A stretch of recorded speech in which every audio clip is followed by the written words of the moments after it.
tu déménages? Non. Tu portes tes biens au prêteur? Non, je vais les porter à la masse. Tu vas les remettre? Ah oui. Tu es fou. Je suis fou. Je ne te le sais pas dire. Je suis fou parce que j'obéis à la loi. Voyons, est-ce qu'un homme censé obéir à la loi? Oui, moi surtout. Tu te trompes, c'est l'imbécile qui obéit aux lois. Ah bon? Parce que toi, tu vas pas porter tes biens à la masse. Non, je vais attendre. Attendre quoi? Attendre de voir ce que les autres vont faire. Les autres feront comme moi. Ils donneront tout. Et s'il y en a qui veulent pas? On les forcera. Et s'ils résistent? On les battra. Et si tu en es plus fort? Oh, crève. Et si je crève? Tu feras bien. Écoute, ça me fait mal au cœur de te voir tout donner. Oh, tu veux que je te dise pourquoi ça te fait mal au cœur? Parce que si je vais donner mes biens à la masse, et que si je donne tout, les autres feront comme moi, ils donneront tout. Et toi aussi, tu seras forcé de donner tes biens.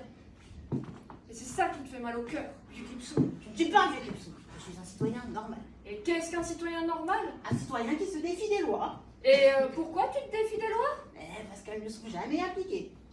Tiens, te rappelles-tu de la loi contre les trafiquants pendant la guerre? Est-ce qu'elle a été appliquée? Non. Et la loi contre le sel, contre la baisse du sel, après la guerre? Non plus. Et la loi contre le luxe? Non plus. Alors tu vois, c'est ça la démocratie. La démocratie.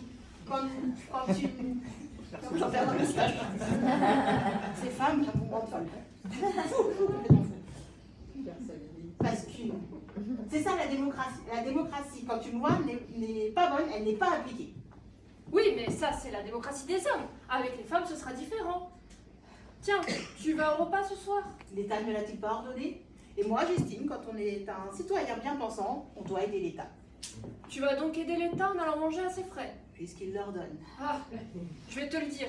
Les femmes t'empêcheront d'aller assister au repas. Va, imbécile. Va apporter tes biens. Mets-toi sur la paille. Que l'État nous protège des assassins et des voleurs. Bon. Qu'ils instruisent nos enfants, certes. Qu'ils proposent au peuple des comédies et des spectacles. Ce n'est pas bien utile, mais bon, j'y consens. Passe encore de faire le sacrifice de déjeuner gratis.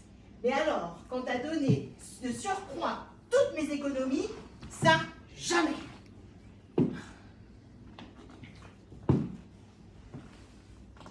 Y a pas une belle fille dans le public? Oh, la belle fille que voilà. Que fais-tu donc, ancien? Cette jeune fille est la plus belle et par conséquent, selon la loi, elle est à moi. Selon la loi. As-tu déposé tes biens? Ah, je te l'avais bien dit, les femmes ont veille à tout. Mais bon, Pas encore. nous le savions. Et si avant ce soir tu n'as pas déposé tes biens, tu te passeras de repas. En attendant, ta punition sera de laisser passer cette jolie fille. Ah, c'est ça, la démocratie des femmes. Femmes et hommes d'Athènes, salut. Spartiate, salut. C'est le sycophante, je vous le ramène. Tu nous le rends, mais pourquoi? Écoutez-moi, tout d'abord, en arrivant à Sparte, cette momie a eu beaucoup de succès.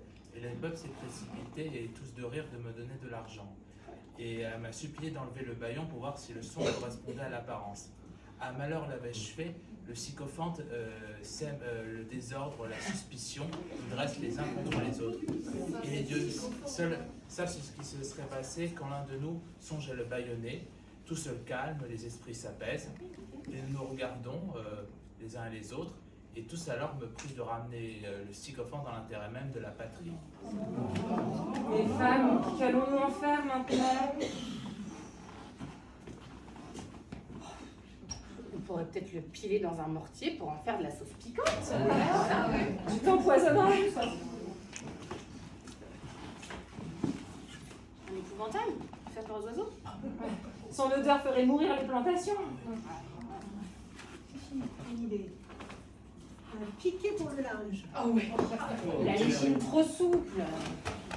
Et pourquoi pas un loup-garou pour nos enfants? Un calvin, il deviendrait idiot. Ah, ok, donc difficile de trouver un usage à un politicien. Et sans compter ce qui va coûter à l'État pour le nourrir, hein, parce que c'est bien connu, un politicien, ça dévore. Dis-moi, mon brave, lui as-tu donné à manger pendant le voyage? Non point, j'aurais craint qu'il percède la moitié de mon corps de faire guerre à l'autre. Le jeune l'a peut-être se calmer. Voyons voir s'il a changé de langue. Athéniens, méfiez-vous! Les femmes vous trahissent! Sparte se prépare à vous attaquer! Athéniens! Un coquin, à Sparte, tu disais que c'était Athènes qui a été attaquée. Eh, mais peut-être que le sycophante a raison. Méfiez-vous de Sparte! N'est-ce pas toujours? Non, tu dis n'importe quoi, faites-le taire! Défendu les intérêts de la cité, c'est ça? Oui, bien sûr. Je te dénonce comme menteuse! Je dénonce les femmes comme menteuses! Je dénonce les menteuses! Je te dénonce comme menteuse! Écoute l'écho, l'ancien. Écoute.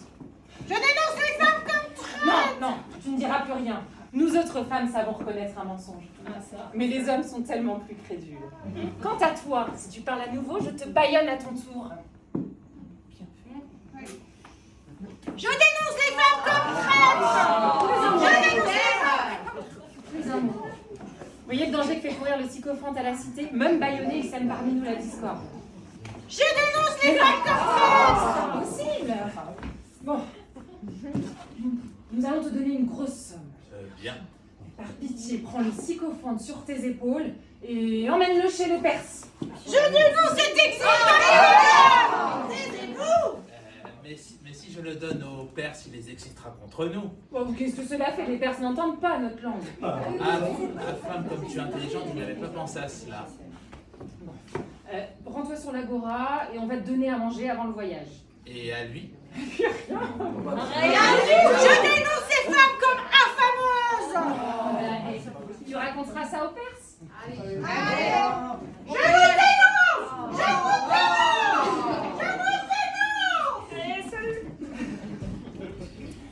Et maintenant, honnêtes citoyens, vertueuses épouses, vierges belles et bonnes, si vous pensez que c'est aux femmes de gouverner et de faire régner l'ordre sur la cité, il vous appartient dès demain de vous réunir sur la place publique et de vous emparer du pouvoir.